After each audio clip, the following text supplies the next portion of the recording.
এটা কাজ করি, আমার অফিসিয়াল চ্যানেল আছে দুর্গাপুরের। এই হোন্ডা সাইন গাড়িটি কার আছে একটু সাইড করতে দেখতে পারেন, ইন্টারনেটে আমার অফিসিয়াল চ্যানেল আছে।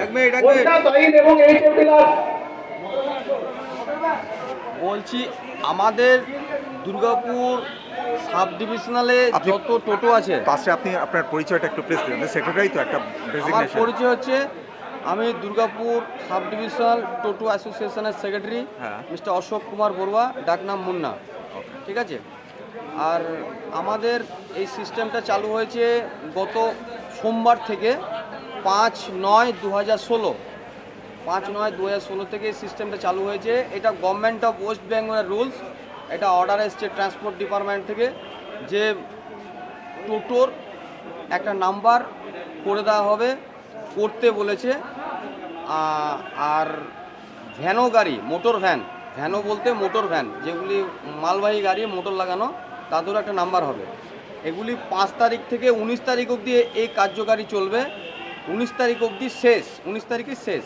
19 তারিখের ভিতরে যা আছে আমরা সব গাড়ির নাম্বারিং করছি এবং আমরা ডিএমসি থেকে এই নাম্বারিংটা হচ্ছে ডিএমসির আন্ডার অফ ডিএমসি কমিশনারের অর্ডার, মানে ডিএমসি কমিশনারের অর্ডারে এই কাজটা হচ্ছে। এই কাজটাতে আমরা ডিএমসির অফিসাররা এর সঙ্গে সহযোগিতা করছে। আমাদের মেইন কাজ টোটাল সামলাচ্ছে ডিএমসির অফিসার, মানে ডিএমসি কমিশনারের অর্ডারে ডিএমসির অফিসারই পুরো সামলাচ্ছে। আমরা ওদের সঙ্গে সহযোগিতা করে দিচ্ছি আন্ডার ইউনিয়ন। আমরা খালি সহযোগিতা করে দিচ্ছি ইউনিয়নের ছেলেরা কীভাবে সিস্টেমেটিক কাজ হয়। ওরা তো অফিসিয়ালি কাউন্টারে বসে আছে, আমরা আউটসাইডটা পুরোপুরি দেখে পুরো কাজটা সামলে দিচ্ছি যাতে সুষ্ঠুভাবে কাজটা হয়। আর আপনার এটা অর্ডার আছে ডিএমসি এবং মাইকিং করেছে প্রায় 1 সপ্তাহ ধরে মাইকিং করেছে। সব অল ওভার দুর্গাপুর সাব ডিভিশনালে মাইকিং করেছে যে টোটো এবং ভ্যানো, মোটর চালিত ভ্যানো আপনারা সবাই নাম্বার করে নিন। 5 তারিখ থেকে শুরু হবে, 5 তারিখ থেকে 19 তারিখ অবধি এইটা নাম্বার আপনারা সবাই করে নিন। এবং সব জায়গায় অ্যানাউন্সমেন্ট হয়েছে এবং সব জায়গার গাড়ি আসছে, এসে পরে আজকে নাম্বারিং করতে এসছে। 5 তারিখ থেকে শুরু হয়েছে। এই নাম্বারিং বলতে কি, এখান থেকে ফর্ম তোলা হচ্ছে, ডিএমসি থেকে ফর্ম দিচ্ছে, তার জন্য কোনো পয়সা নেওয়া হচ্ছে না, বিনা পয়সায় ডিএমসি ফর্ম দিচ্ছে।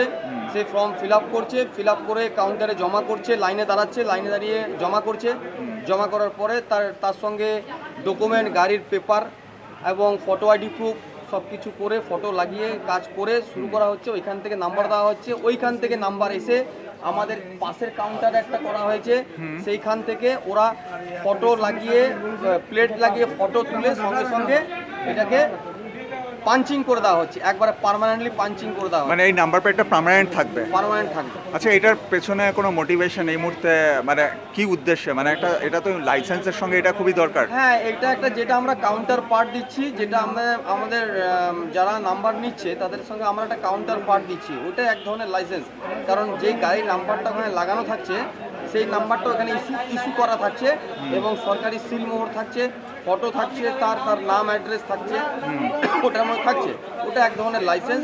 আপাতত এই অর্ডারটুকু এসছে, এই অর্ডারটুকু আমরা আপনাদের মোটামুটি কতজন টোটো অপারেটরকে এইটা করতে হবে, মানে এখানে কত সংখ্যক রয়েছে এই মুহূর্তে আপনার মনে হচ্ছে? আমাদের হিসাবে ইউনিয়নের হিসাবে মোটামুটি 700 টোটো আছে দুর্গাপুরের ভেতরে, Durgapur sub division. Durgapur sub division.